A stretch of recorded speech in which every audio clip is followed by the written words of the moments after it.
হযরত খাদিজা রাদিয়াল্লাহু তাআলা আনহা, তার কথা মনে পড়লে অনেক কিছুই মাথায় ঘুরপাক খায়। যেমন ধরেন তার ধৈর্য শক্তি, তার আত্মত্যাগ, তার বিসর্জন, এইসবের কথাই মনে পড়ে যায়। যদি বর্তমান প্রেক্ষাপটের কথা আমি তুলে ধরি, তাহলে দেখা যায় আমাদের মতো মেয়েদের কিন্তু ওই প্রকারের ধৈর্য শক্তিও নাই, আর আত্মত্যাগের কথা বাদই দিয়ে দিলাম।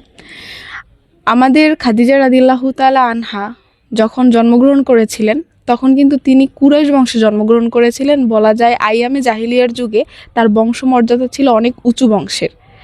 সেই সময়ের মেয়ে হয়ে তিনি অনেক অর্থ সম্পত্তির মালিক হওয়ার সত্ত্বেও তার ভিতরে ধৈর্য শক্তি, ত্যাগের পরিমাণ অমায়িক ছিল, যেটা আমাদের বর্তমানে আলালের ঘরের দুলালিদের এই জিনিসটা নেই। আলালের ঘরের দুলালির কথা বাদ দিলেও মধ্যবিত্ত ফ্যামিলির মেয়েদের ভিতরেও এই জিনিসগুলো থাকে না। আচ্ছা চলুন আমরা মূল গল্পে ফিরে যাই।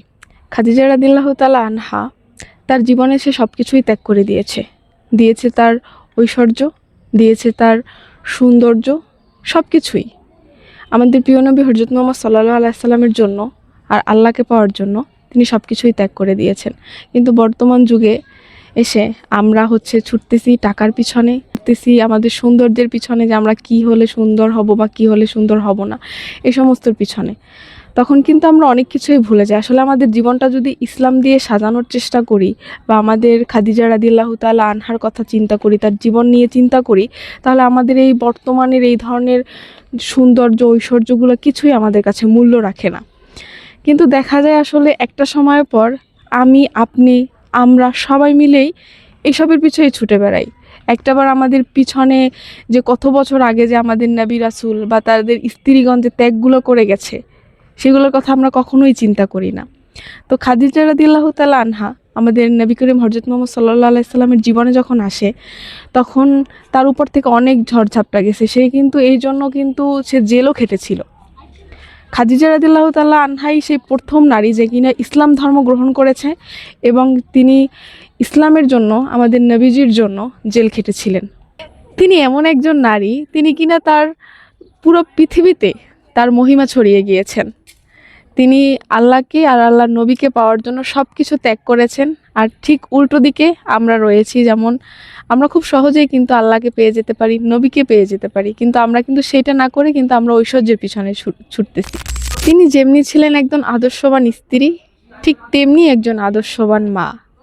কিন্তু আমাদের বর্তমান জেনারেশনে না পারে একজন আদর্শবান মা হতে, না পারে একজন আদর্শবান স্ত্রী হতে গেলে দেখা যায় ধৈর্যের দরকার হয়, সব কিছুরই দরকার। আবার মা হতে গেলেও ধৈর্যের কিন্তু দরকার হয়ে থাকে। কিন্তু বর্তমান যুগে আসলে সেই ধৈর্য বলেন কিছুই আমাদের মাঝে নেই।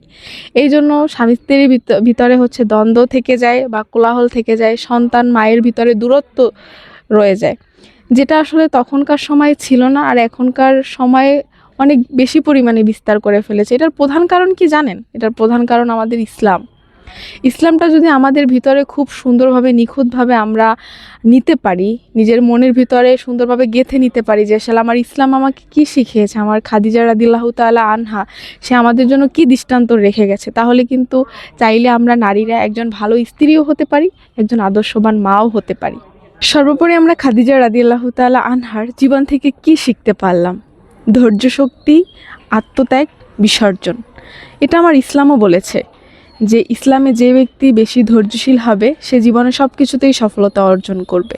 তো এটা আমাদের প্রত্যেকটা মুসলমানেরই মাথায় থাকা উচিত বা মনে রাখা উচিত।